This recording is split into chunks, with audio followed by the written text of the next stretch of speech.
रात्रि क्लास चल रहा था 3/10/1967।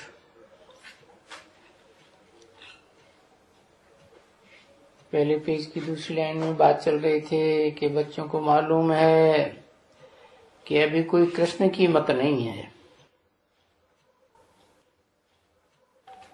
कृष्ण तो बच्चा है, वो क्या मत देगा। श्री श्री की मत है। कृष्ण को भी श्री कृष्ण कहते हैं, परंतु ये तो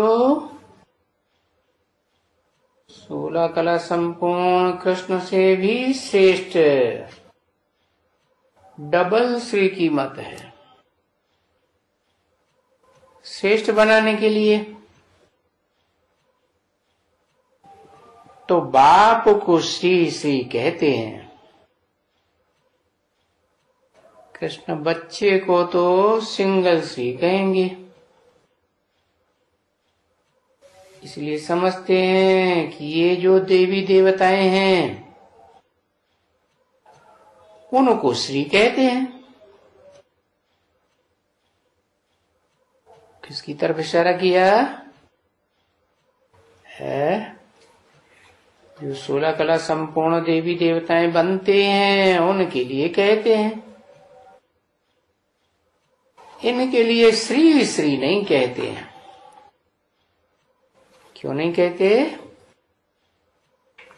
क्योंकि ये तो 16 कला संपूर्ण स्वर्ग की दुनिया में आते हैं और बाप तो उससे भी श्रेष्ठ जो ब्राह्मणों की दुनिया कही जाती है, फर्स्ट क्लास।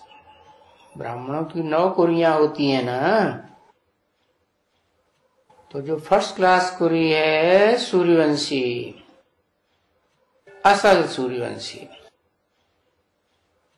हाँ, तो बताया वो बनते हैं श्रेष्ठ थे श्रेष्ठ।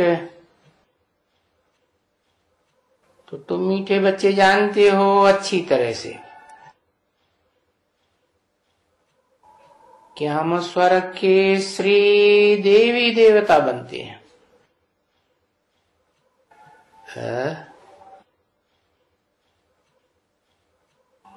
श्री श्री देवी देवताओं को तो नहीं कहें, वो सिंगल श्री देवी देवताओं को तो नहीं कहेंगे।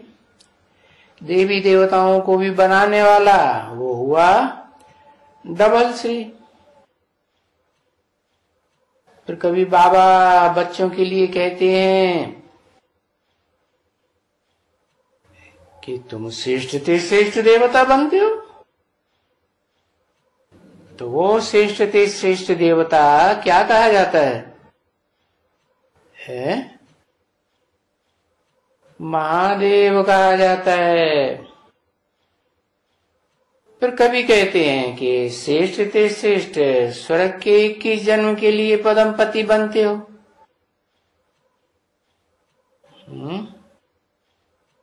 तो स्वर्ग के लिए जो 21 जन्म के लिए पदमपति बनते हैं, वो बात कौन सी आत्माओं के लिए लागू होती है?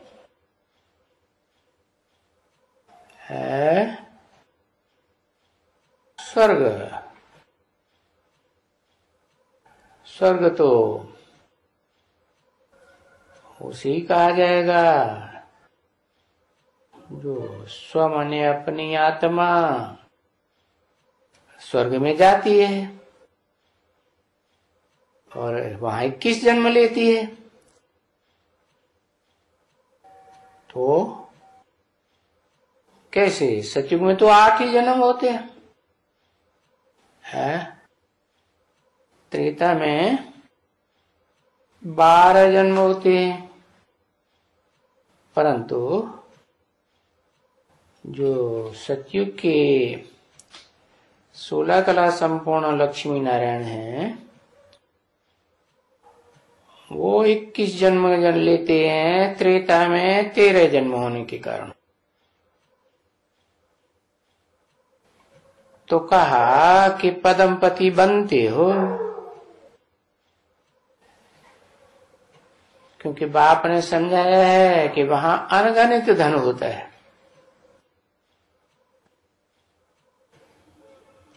इसलिए गाया जाता है कि वहां ऐसी कोई भी अप्राप्त वस्तु नहीं है। इसे प्राप्त करने के लिए पुरुषार्थ किया जाए।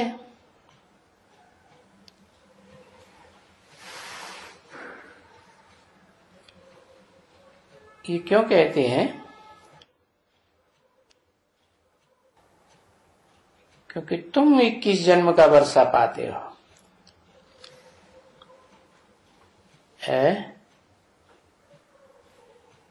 ये 16 कला संपूर्ण लक्ष्मी नारायण भी तो पाते हैं,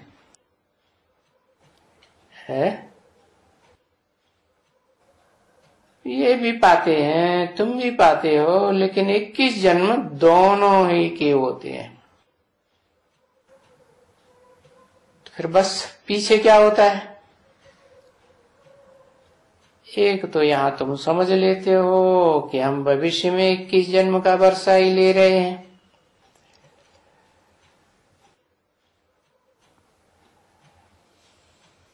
ऐसे तो वहां याद नहीं रहेगी बच्चों को कि हम 21 जन्म का वर्षा ले रहे हैं। बाकी ये जरूर है, वहां कोई भी तुम बच्चों को ये पुरुषार्थ करने का नहीं रहता है। ऐसे तो कर्म तो जरूर करना पड़ता है, पर धन के लिए पुरुषार्थ करने की दरकार नहीं। क्यों है?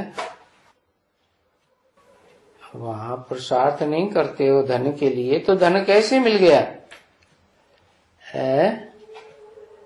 तुमको धन मिलता है यहाँ के पुरुषार्थ के आधार पर। यहाँ तुम जितना ज्ञान धन कमाते हो तो भरपूर हो जाते हो।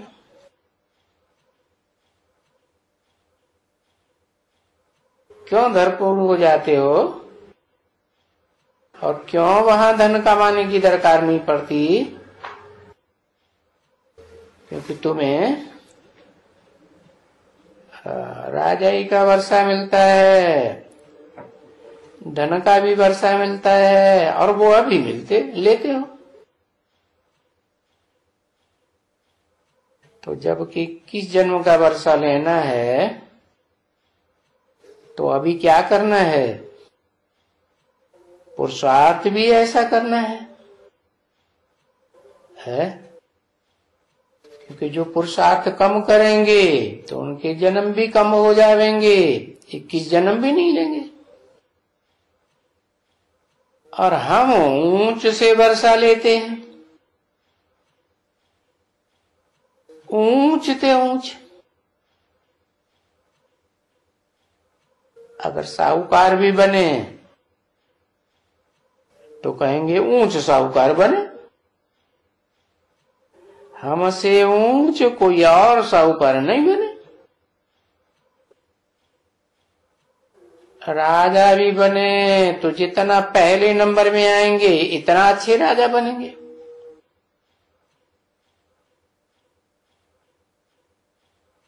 क्योंकि बच्चे जब स्कूल में पढ़ते हैं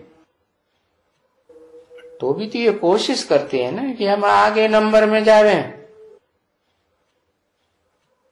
तो वो तो है हद का स्कूल, हद की पढ़ाई, और ये तो है बेहद का। बेहद का स्कूल भी है, बेहद की पढ़ाई है, पढ़ाने वाला बेहद का बाप भी है। तो वहां की स्कॉलरशिप में और यहाँ की स्कॉलरशिप में तो बहुत अंतर होगा ना। ये है बड़ी से बड़ी स्कॉलरशिप बच्चों को। प्राइस को तो देखो, ये सब कहते हैं ना कि ये शांति, जो वो राय देते हैं शांति की, उनको ये शांति मिलती है, शांति की प्राइज मिलती है। उनको क्या मिलता है? उनको तो बस वो कोई बैज मिल जाएगा, बहुत करेंगे सोने का बैज मिल जाएगा, या कोई भी चीज मिल जाएगी। और यहां देखो क्या प्राइस देते हैं। तो असली प्राइस तो तुम बच्चों को मिलती है। क्या? विश्व की बादशाही की प्राइस मिलती है ना बच्चे। और प्रजा भी तो ऐसे ही कहेगी ना। क्या है? कौन सी जन्म में है? तुम्हारी तो प्रजा भी ऐसे ही कहेगी, हम भी विश्व के मालिक हैं। तो वो ऐसी प्राप्ति जो प्रजा को भी हो और राजा को भी हो, ऐसी प्राप्ति, उसको क्या कहते हैं? वसुधैव कुटुंबकम। अभी तुम बच्चों को ये मालूम पड़ा है,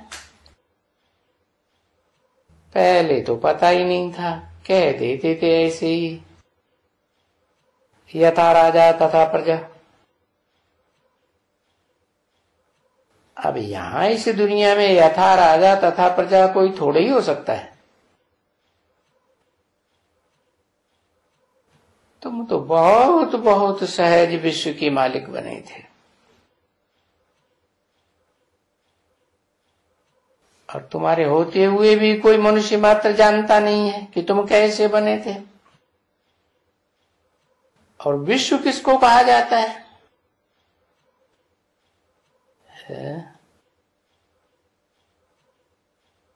फिर विश्व कहो, वर्ल्ड कहो, दुनिया कहो, तुम जो चाहे सो कहो। तो बच्चों को मालूम न होने के कारण बाप बैठ करके समझाते हैं कि बच्चे, कहाँ भी लिखा हुआ नहीं है कोई शास्त्र वगैरह में है, भले नहीं लिखा हुआ है, परंतु तुम तो समझते हो कि हम तो विश्व के मालिक बनते हैं। क्योंकि कोई भी वो वहां नहीं रहते हैं, कोई माने और धर्म वाले तो वहां नहीं रहते हैं। ऐसा कोई भी, जब माथा भी टेकते हैं उनको, तभी भी इनको ऐसे नहीं कहते हैं, जानते ही नहीं है कि ये विश्व के मालिक। वो लोग स्वर्ग और विश्व में भी फर्क नहीं समझते, क्योंकि स्वर्ग को भी लिमिटेड कर देते हैं। बाप तो कहते हैं स्वर्ग की तो तुमको अनलिमिटेड बादशाही मिलती है। तो फिर तुम बच्चों को तो कितनी खुशी होनी चाहिए। बाबा ने समझाया ना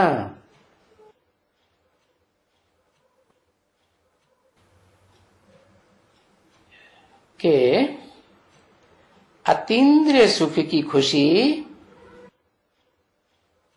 तो वो खुशी गाई जाती है कि उस खुशी की जैसी कोई खुराक नहीं।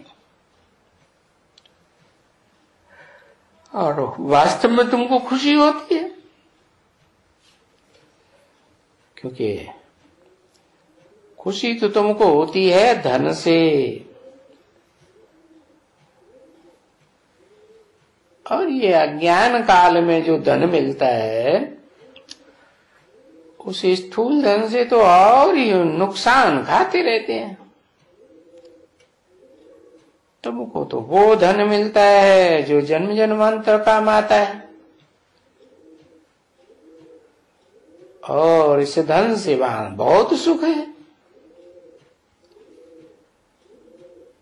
क्योंकि ज्ञान से ही सुख होता है, अज्ञान से दुख होता है।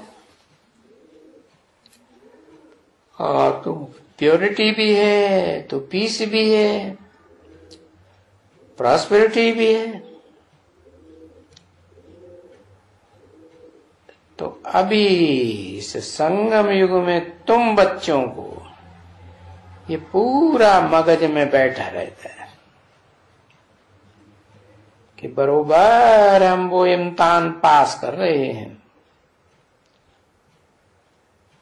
जहाँ प्योरिटी, पीस और प्रॉस्पेरिटी सब ही कुछ वो पढ़ाई पढ़ रहे हैं। जो ऐसा हमको बाप बेहद का वर्षा देते हैं, जो वहां आधा कल्प, और आधा कल्प कोई थोड़ी बात थोड़ी है। यहाँ की दुनिया में तो जो राजे दरबारे बनते हैं तो वो तो एक ही जन्म के लिए, सो भी कोई जरूरी नहीं, अल्पकाल क्षणभंगुर सुख। और तुम तो वहां जन्म जन्मांतर बेहद का सुख लेते हो। तो यहाँ के राजा रजवाड़ों में और वहां के राजाओं में कितना रात दिन का फर्क है। इसलिए बच्चों को कहा जाता है कि अभी जो पुरुषार्थ करना हो वो कर लो।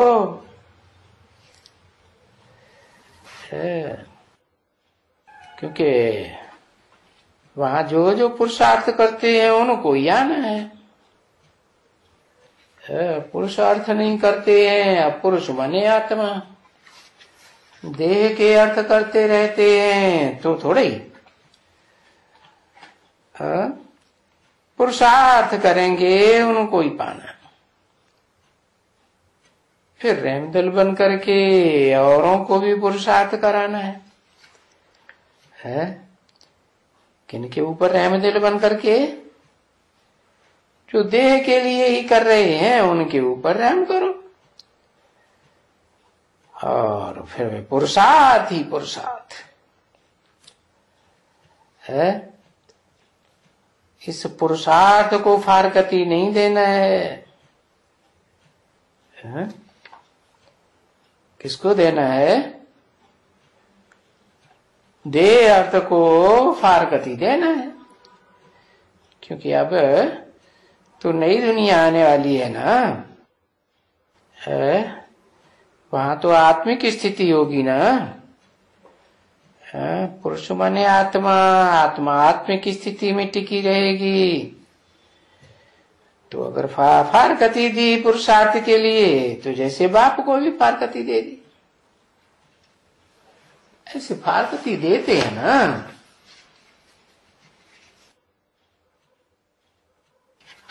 हाँ, तो है बहुत सहज। बाकी जिनकी तकदीर में नहीं है, नहीं लिखा हुआ है। हाँ? 3/10/1967 की वाणी का दूसरा पेज। तो फिर भले तकदीर भी कराते रहो, है? ऊंची तकदीर बनाने के लिए तदबीर कराते रहो।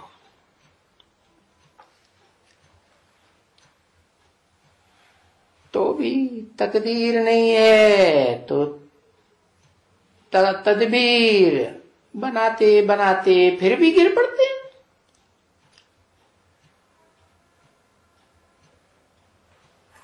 तो बाप कहते हैं कि कभी भी भूले चूके पढ़ाई नहीं छोड़ना, क्योंकि ये पढ़ाई तो बड़ी ही ऊंची पढ़ाई है। और पढ़ाते कौन है? दुनिया में किसी को मालूम नहीं है कि कोई निराकार परमपिता परमात्मा करके पढ़ाते हैं। दोनों निराकार? दोनों कहाँ निराकार? परमात्मा निराकार है? अरे वो तो परमात्मा जब संसार में प्रत्यक्ष हो तब कहेंगे परमात्मा के, अभी परमात्मा हो गया है, अभी हो गया। हाँ, परम पिता कहेंगे शिव। हाँ, प्रवेश करते हैं इसको परमात्मा क्या रूप में पार्ट बजाना है तो कहा जाता है परम पिता परमात्मा आकर के पढ़ाते हैं, क्योंकि परम पिता तो शिव है, उसका पिता तो कोई है ही नहीं, और शिव तो निराकार है, वो तो पढ़ा ही नहीं सकते। पढ़ाने के लिए तो शरीर मुख चाहिए ना। तो ऐसी बात कोई भी शास्त्रों में नहीं है कि परम पिता निराकार आकर के साकार शरीर में पढ़ाते हैं। अगर है भी तो क्या गड़बड़ कर दिया? क्योंकि गीता शास्त्र में लिखा तो है, क्या लिखा है? प्रवेष्टुम, मैं प्रवेश करने योग्य हूं है? तो उन्होंने फिर कृष्ण का नाम डाल दिया है। तो कृष्ण कोई परम आत्मा थोड़ी है, परम पाठधारी है नहीं, तो उसको भगवान बनाई दिया, उसके द्वारा उवाच कर दिया है। कृष्ण बच्चे के द्वारा कैसे उवाच करेंगे भगवान? तो बस सब उल्टा हो गया। तो आपके बच्चे तो समझ गए क्या कि राजयोग कोई कृष्ण ने नहीं समझाया है।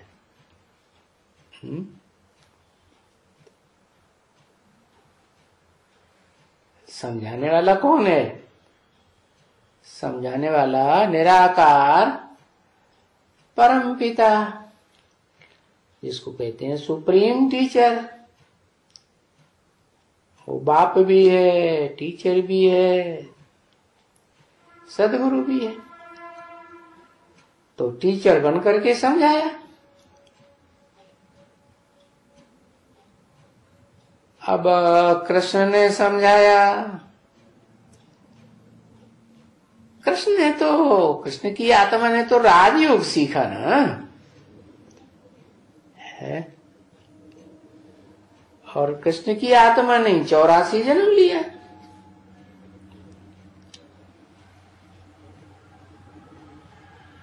पूरा 84 जन्म किसने लिया है? किसको कहें?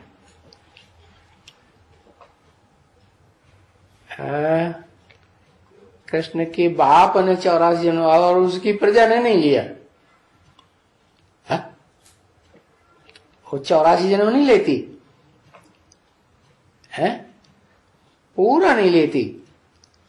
अच्छा, हाँ, नंबरवार तो है ही। तो ये जानते हैं, सुनाते हैं, हे बच्चों। और फिर किसको सुनाते हैं? यही जो तुम्हारी आदि सनातन देवी देवता धर्म की है, जो डायनेस्टी है, सो भी जो सूर्यवंशी पहले पहले आते हैं है? पहले पहले आते हैं बाद में आते हैं, वो ही पहले पहले मिलते हैं। किससे मिलते हैं?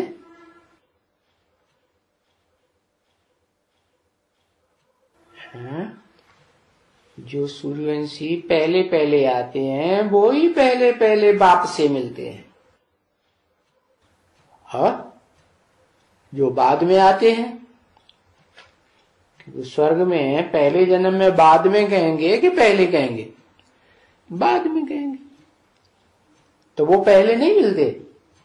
हाँ, साकार में तो नहीं मिलते, मिलते भी हैं तो सूक्ष्म शरीर से मिलना होता नहीं, और सूक्ष्म शरीर भी जब छोड़ दें, आत्मा बने और पराये शरीर में प्रवेश करें, तो ऐसे थोड़े ही कहेंगे कि पहले पहले ये सूर्यवंशी है, पहले पहले सूर्यवंशी हुए नहीं, वो ही पहले पहले आते हैं क्या स्वर्ग में, और पिछाड़ी में भी आते हैं। जो पहले आते हैं बाप से मिलते हैं, पिछाड़ी में भी बाप से मिलते हैं, पिछाड़ी से जाकर के पहले में आ जाते हैं। तो क्या कहा जाता है? Last so first. तो दुनिया को तो चक्कर सब समझ लिया है, सारी दुनिया का चक्कर समझा ना। जो भी नंबरवार आते हैं इस दुनिया में पार्ट बजाने के लिए,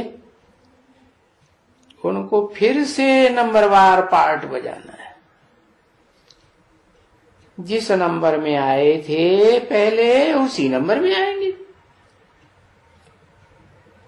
इसलिए इस चक्कर को बच्चों को बहुत बुद्धि में अच्छी तरह से रखना।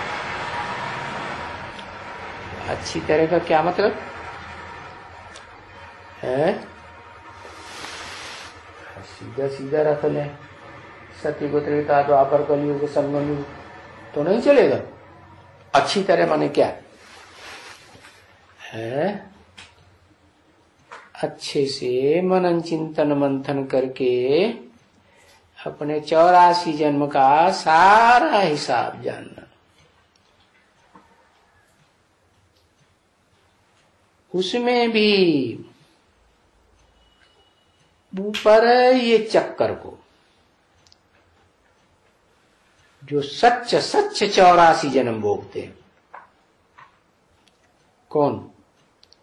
ये चक्कर। कौन हुआ चक्कर?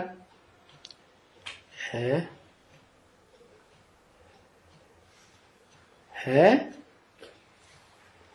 सच सच 84 जन्म भोगते हैं, क्योंकि सबको तो नहीं कहेंगे ना, क्योंकि जो भी मनुष्य इस ड्रामा में है, अब उनको चक्कर तो जरूर भोगना पड़ता है। अपने अपने धर्म में भी चक्कर तो है ना।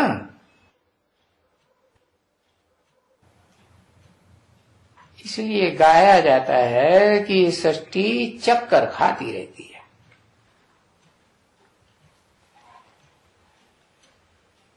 रिपीट होना माने चक्कर खाना। कई कई बच्चियां अंग्रेजी नहीं जानती हैं, तो फिर बाप हिंदी में भी तो समझाते हैं। कई कई अक्षर अंग्रेजी में भी आ जाते हैं।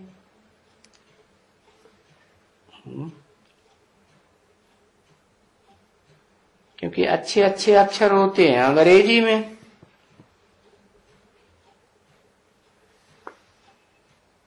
तो यहां तो समझते हैं कि बरोबर बाबा डायरेक्ट हमको समझाते हैं। और वो तो इनडायरेक्ट। कौन है इनडायरेक्ट? कौन है? तुम बीज रूप आत्माओं को डायरेक्ट, और उनको चंद्रवंशियों को और दूसरे जो भी वंशी हैं उनको इनडायरेक्ट। जैसे बाप कहते हैं ना, जब मनुष्य दान करते हैं भक्ति मार्ग में तो क्या कहेंगे, डायरेक्ट या इनडायरेक्ट? इनडायरेक्ट। और अभी भक्ति मार्ग में भी कहते हैं हम ईश्वर अर्थ देते हैं, लेकिन ईश्वर अर्थ डायरेक्ट बाप आकर के लेते हैं क्या? ईश्वर तो नहीं लेते, गुरुओं के थ्रू देते हैं, ब्राह्मणों के थ्रू देते हैं। और अभी तो डायरेक्ट। वो भी तुम बच्चे डायरेक्ट है, उन्होंने नीचे कुरियों के ब्राह्मणों को थोड़ा ही करेंगे क्या कि डायरेक्ट देते हैं? नहीं, तुम अभी डायरेक्ट दान करते हो। तुम बच्चे बड़ी फिर यहां सुनते हो है?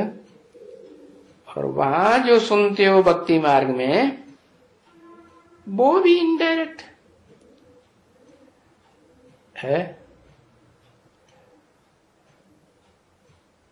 तो बाबा मधुबन में बैठा है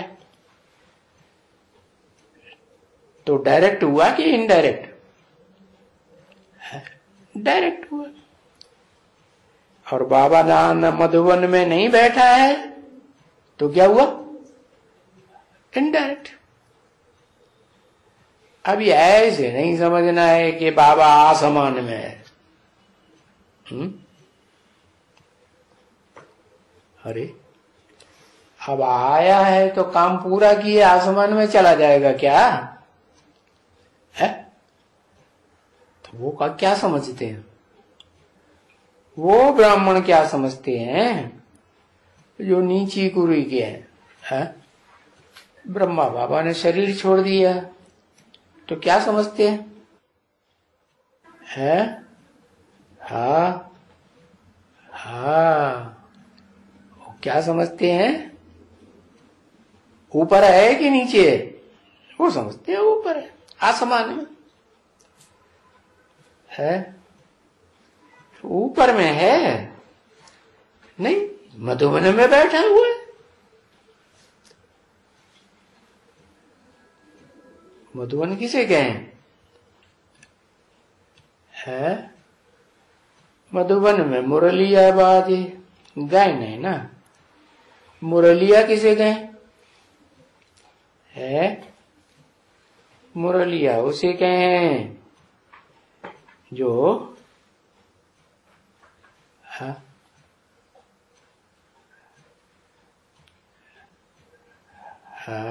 भगवान बाप बैठ मुख से बजाते हैं है?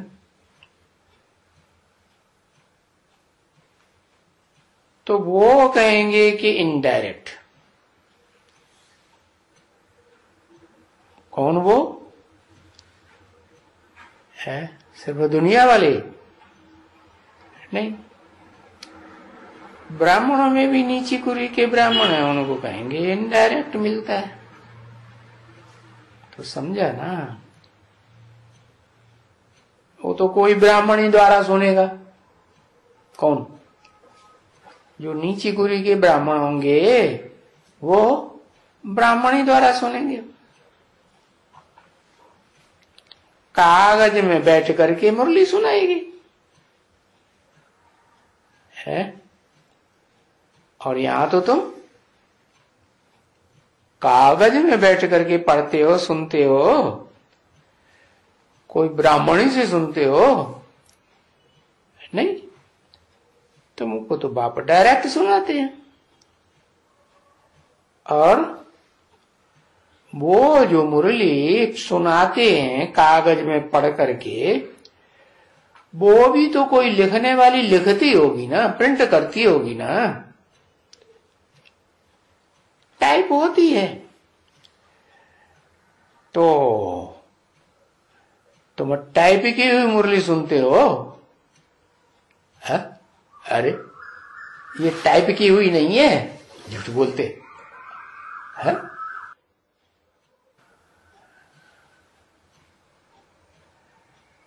अरे बोलो है? बाबा का मुख से सुनते। ओहो, मुरली टाइप की हुई है या नहीं है? टाइप की हुई है, और वो भी टाइप की हुई सुनते हैं। तो फर्क क्या हुआ? वहां भी कोई दीदी दादी दादा बैठ सुनाते हैं, है? दादा बड़े भाई को कहा जाता है?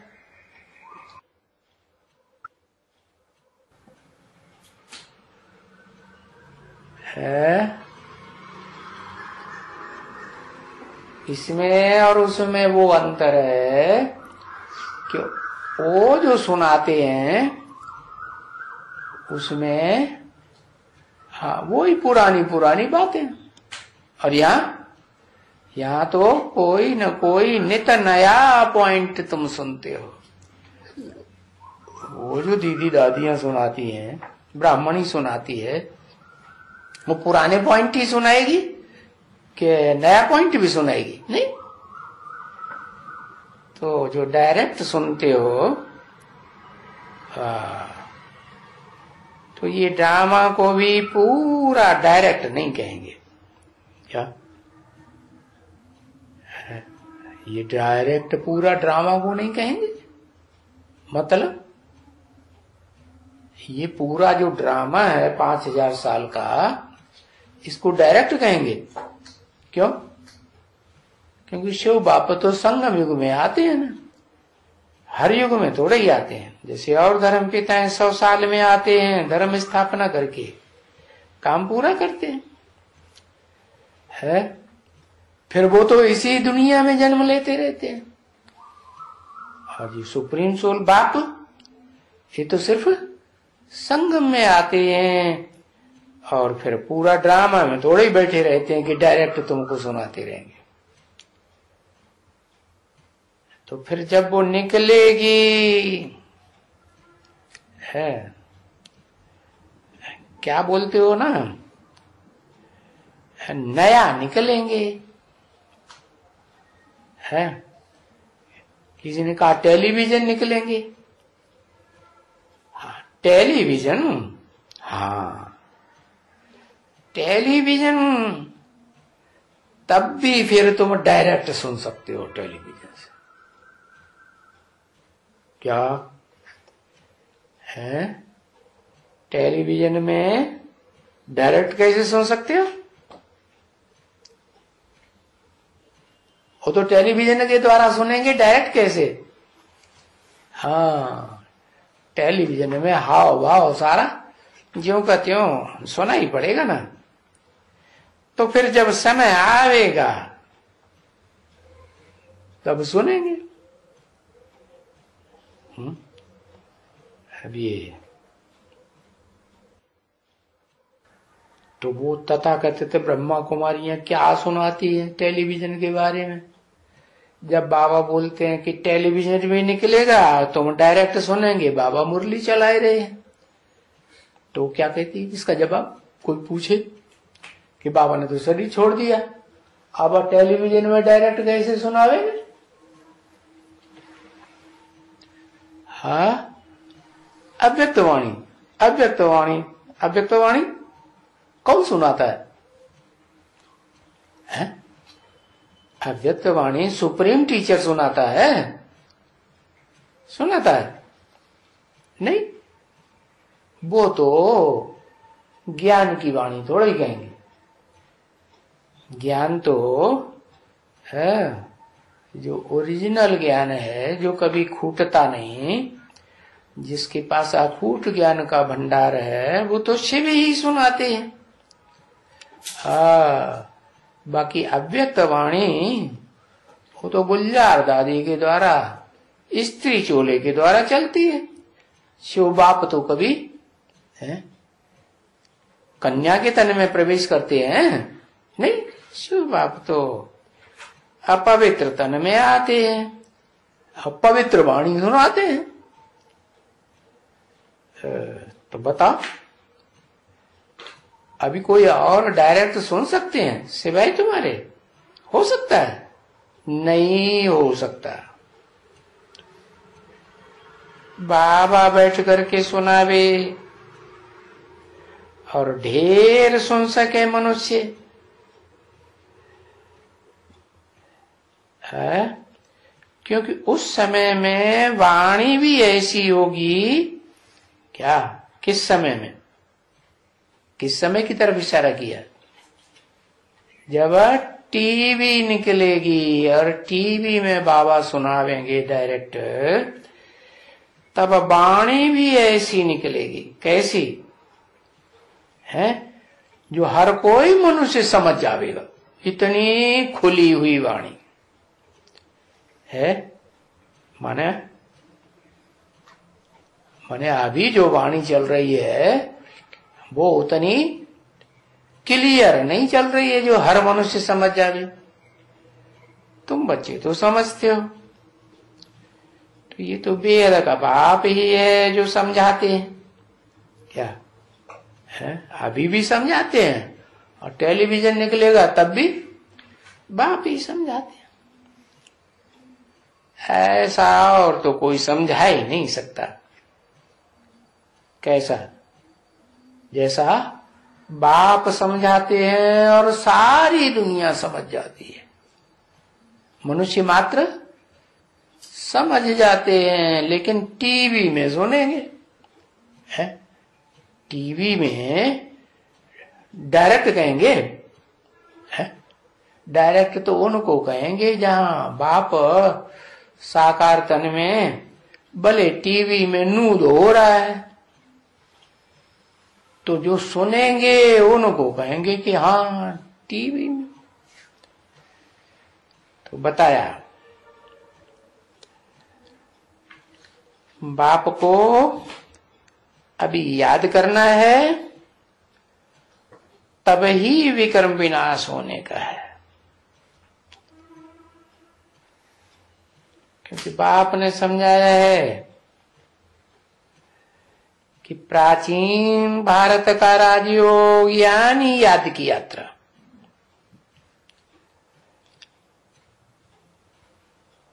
तो बाबा याद की यात्रा बताते हैं।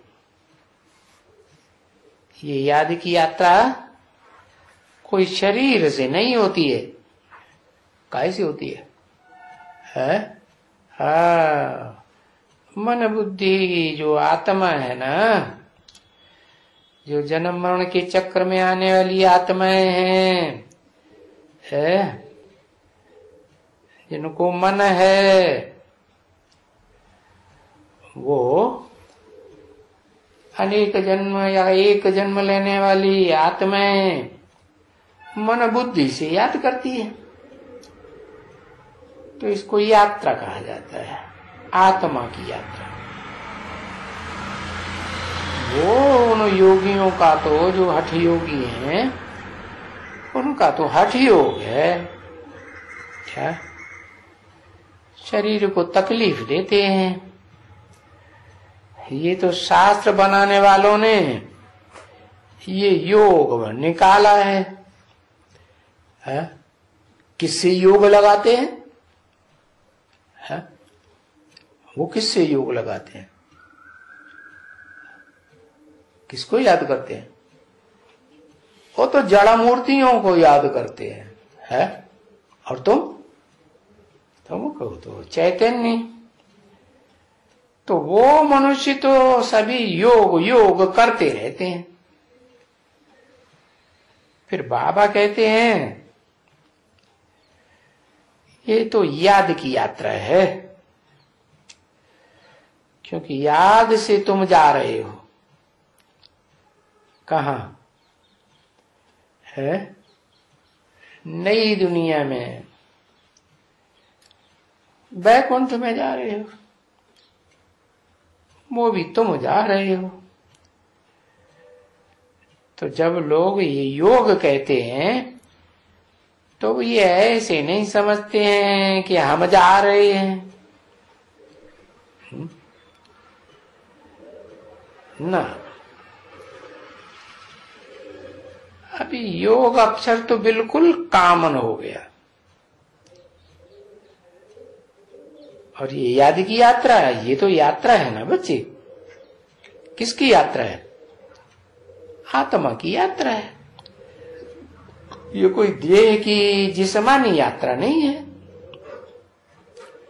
इसको कहेंगे रूहानी यात्रा। तो तुम्हारे जो गीत है ना, है क्या गीत है?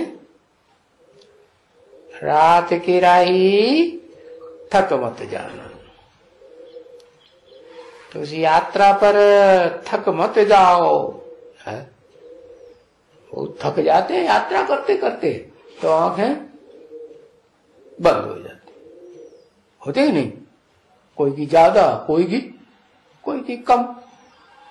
थक तो गए ना, तो लंबा टाइम हो गया है। यात्रा करते करते लंबा टाइम हो गया, थक गए। थक मत जाओ, है? ये भूलो मत। क्या क्या नहीं भूलो, है? ये कोई जिस्मानी यात्रा नहीं है, ये तो रूहानी यात्रा है। खड़े नहीं हो जाओ, है? क्योंकि जानते हो इस याद की यात्रा से ही बेड़ा पार है। बेड़ा पार है? कौन सा बेड़ा है? हाँ, कौन सा बेड़ा पार है?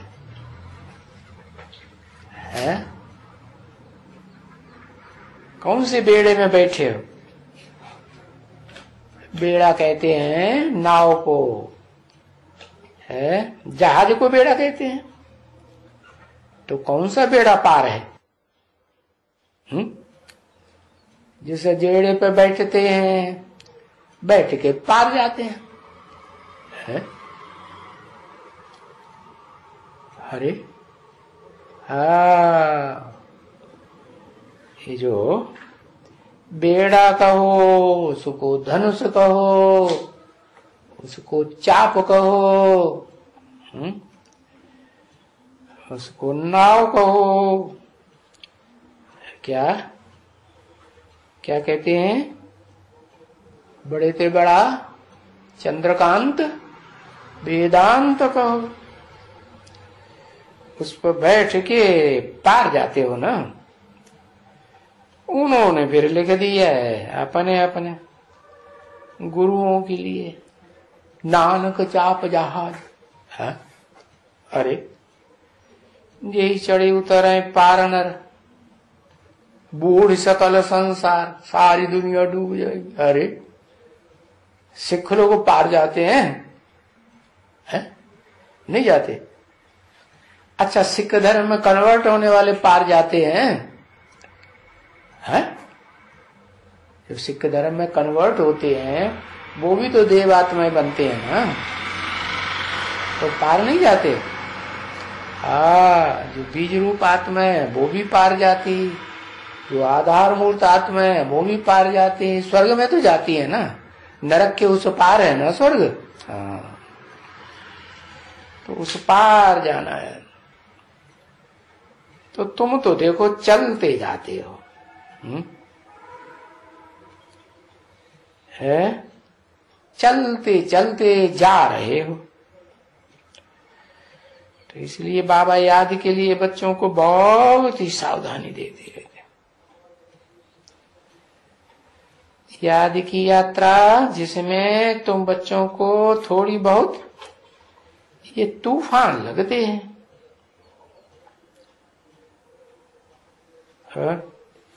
न उस यात्रा में जिस्मानी में तूफान लगते हैं कोई, और न कोई पढ़ाई में तूफान लगते हैं। यहाँ पढ़ाई में भी तूफान लगते हैं, यात्रा में भी तूफान लगते हैं। तो फिर अपनी संभाल करनी है। और फिर कोई एक दिन नहीं समझाते हैं, दिन प्रतिदिन समझाते हैं कि बच्चे क्या करो है, अपनी याद का चार्ट रखो और को तामील रखो, क्योंकि भाई बहन तो हो ना बच्चे। देखो ये जो गवर्नमेंट है वो तो है कौरव गवर्नमेंट। क्यों कौरव गवर्नमेंट नाम रखा?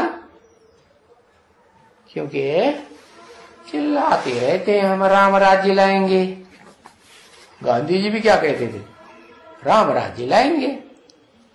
तो क्या राम राज्य आ गया है? 47 से लेकर अभी तक 70 साल हो गए। कितने हो गए?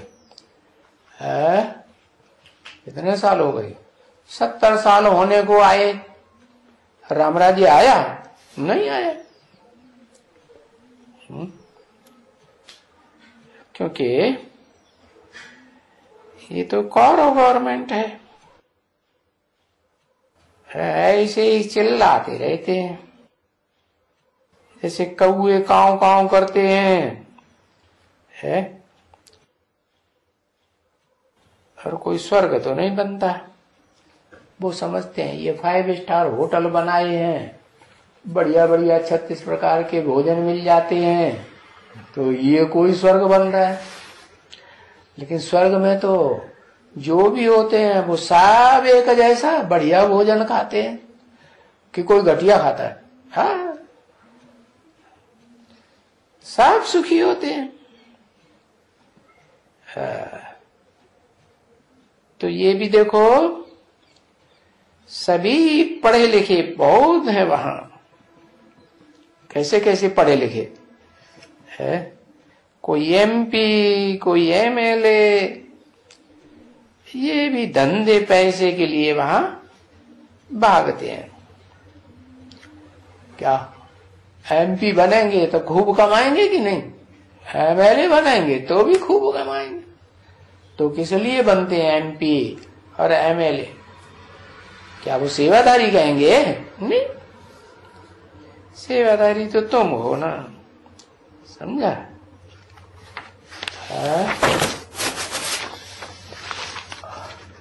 वो तो अपने फायदे के लिए करते हैं, स्वार्थ के लिए करते हैं है? और उनको तो अंदरूनी मालूम पड़ता है क्या कि ये रेट इतना घटना है, इतना बढ़ना है, ये होना है, वो होना है। तो पहले उनको मालूम पड़ता है? तो ये लोग पहले से ही सट्टे वगैरह में जो कुछ करना है तो पढ़ाई, जो पढ़ाई वाले हैं ना, वहां बहुत हैं ऐसे पढ़ाई वाले जो दूसरे भी सटेरियों के पास इनका भी कनेक्शन रहता है। समझा? हाँ, ऐसे ऐसे बहुत बड़े बड़े व्यापारी करने वाले हैं है? इनके पास तो पैसे नहीं रहते हैं, पैसे नौकरों के नाम जमा कर देते हैं, नहीं तो इनकम टैक्स पकड़े।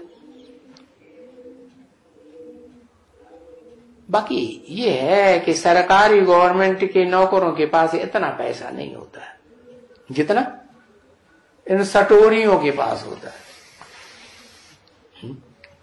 तो ये भी महाभारत के शकुनी हो गए ना। ढेर सारा पैसा लोग जमा करते हैं है। वो समझते हैं हमें मिल जाएगा, लेकिन मिलता किसको है?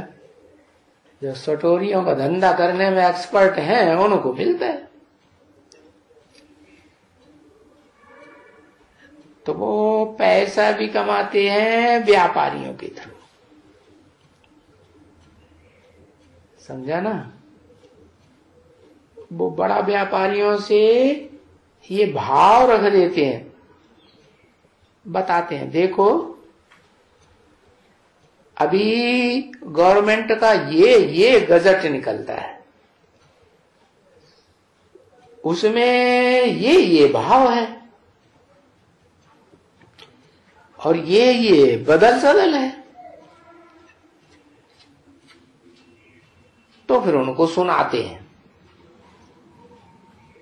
और फिर उनसे हिसाब भी रखते हैं। और अंदर अंदर बड़ी गड़बड़ी सड़बड़ी चलती रहती है अंदरूनी पैसे कमाने की। क्यों है? क्योंकि पैसा बहुत है तो सुख है। आज की दुनिया में स्थूल धन है तो सुख है। तो तुम बच्चे जानते हो कि तुमको तो वहां पवित्रता भी है, सुख भी है, संपत्ति भी है। क्योंकि संपत्ति के बगैर तो कोई सुख हो ही नहीं सकता बच्ची ना। नहीं, सतयुग में भी होंगे तो भी संपत्ति तो होगी ना, तो इससे सुख मिलता है। बाकी ये है वहां सबके पास भरपूर और यहां गरीबों के पास गरीबों की झोली खाली। हाँ, और बाकी जो मुक्ति धाम में रहते हैं वो तो शांति में रहते हैं। तो अभी तुम बच्चे जान गए हो क्या कि बरोबर शिव बाबा ब्रह्मा द्वारा या ब्रह्मा कुमार कुमारियों द्वारा ये स्वर्ग स्थापन कर रहे हैं। और बाबा ने समझाया भी है, जो सेंटर पर रहते हैं या प्रदर्शनी में या म्यूजियम में, तो उनमें रखना है इनको बहुत अच्छी तरह से। क्या किसको रखना है कि हम ये स्वर्ग स्थापन कर रहे हैं और फिर से ये सतयुगी डीटी राज्य स्थापन कर रहे हैं, और वो भी ड्रामा के प्लान अनुसार स्थापन कर रहे हैं।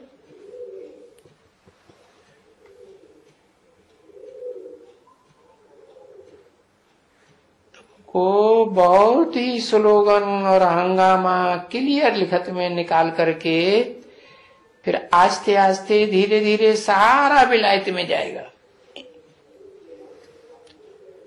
समझा ना?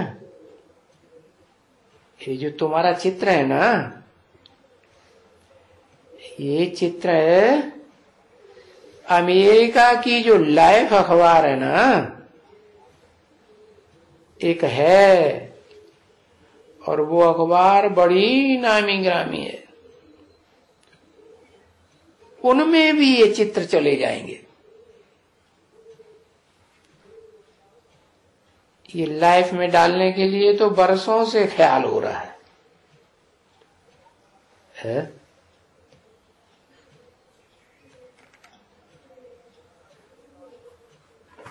तो अभी ये चित्र सुधरे है ना,